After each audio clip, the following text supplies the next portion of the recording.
Do you ever have a moment that should feel perfect and it just doesn't?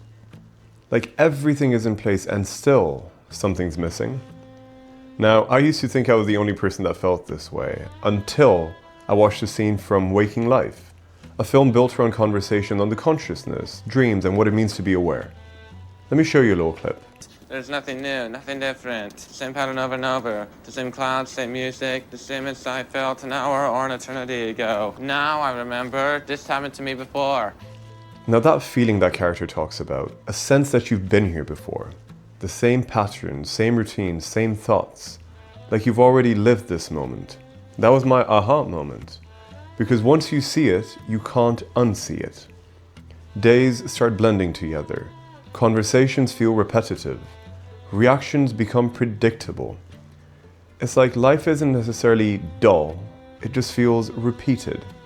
Like you're constantly moving forward, yet somehow experiencing the same thing over and over again.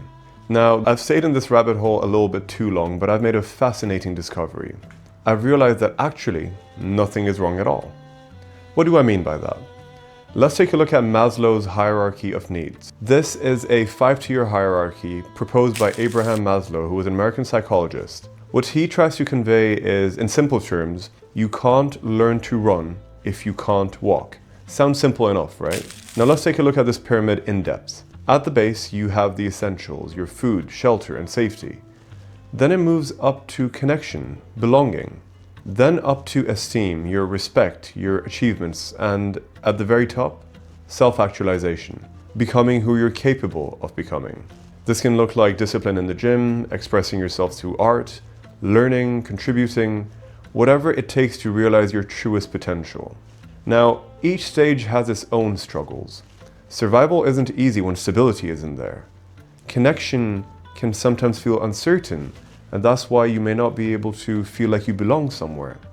Esteem is especially difficult when you're trying to prove yourself to the world. And even self-actualization isn't a final resting spot.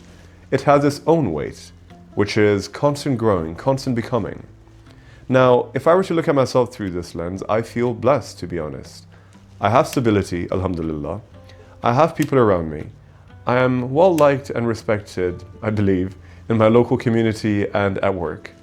And now I'm trying to constantly learn, to grow, and to create. So by that model, I'm inching ever closer towards self-actualization. Why still does it feel like something is missing? Maybe that feeling only shows up when the lower levels are no longer a daily fight.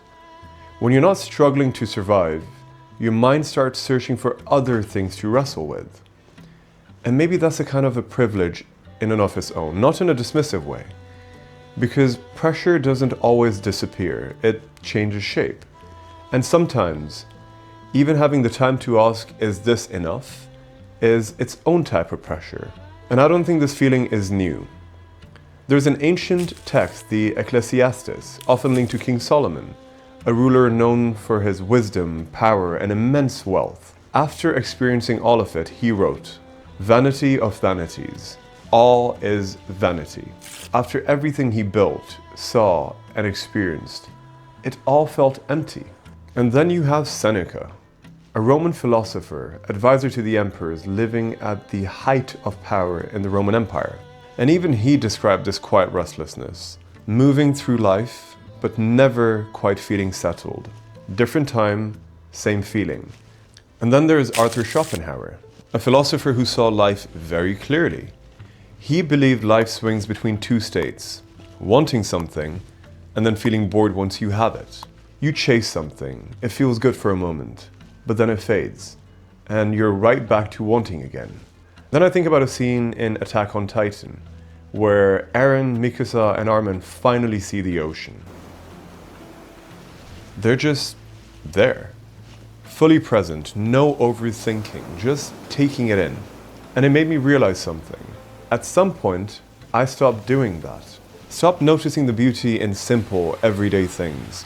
Not because it disappeared, but because I stopped seeing it. And yeah, it's harder to feel that when life starts to feel repetitive, but that doesn't mean it's gone. It just means you have to find your way to it again. So now I'm sitting here contemplating. People have felt this very same feeling for thousands of years. Philosophers have felt it. Kings have felt it, for God's sake. So what does this mean? Is there something wrong with us now, or is this just part of being human? Maybe nothing feels right anymore, not because life is worse, but maybe because we've always had this quiet sense inside of us that something is missing, and perhaps we just notice it a lot more now. I don't have the answer, but you know what's strange? How something that feels so personal has been felt by people forever.